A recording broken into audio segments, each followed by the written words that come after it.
In your mind, memories are times that you borrow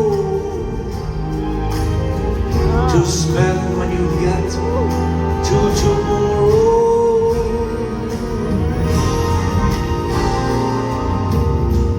Here comes the settings, the seasons, they're passing one by one. Gather moments while you may, collect your dreams you dream each day. Remember, do you remember the times of your life? The times of your life. All those children in your life. And my boy, my only boy, Ethan, 20 years old.